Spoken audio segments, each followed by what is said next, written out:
or CBD for short, is the second most prominent compound found in the cannabis plant. A lot of the medical benefits of cannabis that are attributed to THC or other cannabinoids are actually due to the CBD content of the cannabis. It has very strong anti-inflammatory properties. And not only does it help suppress inflammation, but there was a study that showed that it also helps the body to not make the chemical that causes inflammation. So it actually has somewhat of a preventive role. Cannabidiol has also been found to have anticonvulsant properties in that it can reduce the seizure threshold for a number of patients. I've had my own patients who have said that once they started using CBD-rich strains, they have found that they have had less episodes of their seizures. CBD is synthesized in the plant through the same pathways as THC, CBC. It starts out as geranyl pyrophosphate and alcoholic acid. Those two compounds join together through an enzyme-catalyzed reaction. Cannabidiolic acid, CBGA, is the starting material for CBDA, THCA, and CBCA. So CBDA synthase, if it's found in large enough amounts, will take this cannabidiolic acid and make it into cannabidiol carboxylic acid, which is CBDA.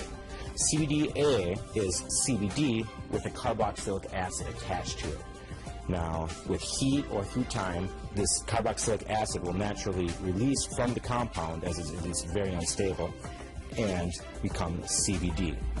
This process right here, where we lose this carboxylic acid, happens at about 80 degrees Celsius. A number of studies were done where they actually gave patients an overdose of THC to see what would happen when they then added CBD. And CBD completely turned around the negative effects of an overdose of THC without changing the levels of THC in the blood. So that means that CBD exerts its own medicinal, just doesn't reverse THC, it actually has its own medicinal properties. CBD has been found to cause cancer cells to what we call commit suicide while preserving the normal cells. And what appears to happen is it appears to bind to the receptors on the cancer cells, which then induce the cancer cell to kill itself. Cannabidiol has also been found to be what we call biphasic in terms of sleep. So at low doses, it's what we call alerting. It kind of keeps you awake. At higher doses, it can be very sedating and cause you to sleep. But what's nice about that is you can control whether or not you are alert or you're feeling tired. So I'm a cancer doctor, and every day I see patients with cancer who have nausea from their chemotherapy or their cancer, loss of appetite, pain, depression, insomnia.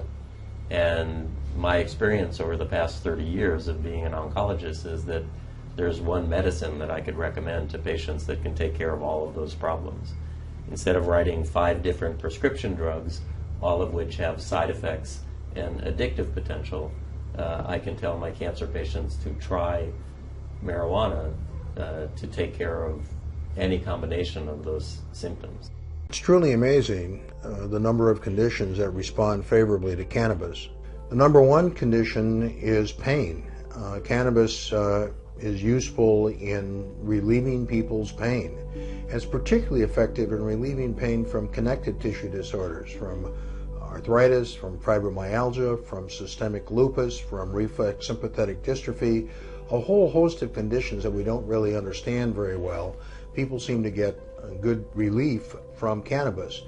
People are able to decrease the amount of opiates that they're taking, and in some instances to stop taking opiates entirely for pain control. The first modern research that was done on cannabis was done in 1949 that demonstrated its usefulness in treating epilepsy. I have a number of people who don't have epilepsy when they use cannabis regularly. The founder of modern medicine is a physician named Sir William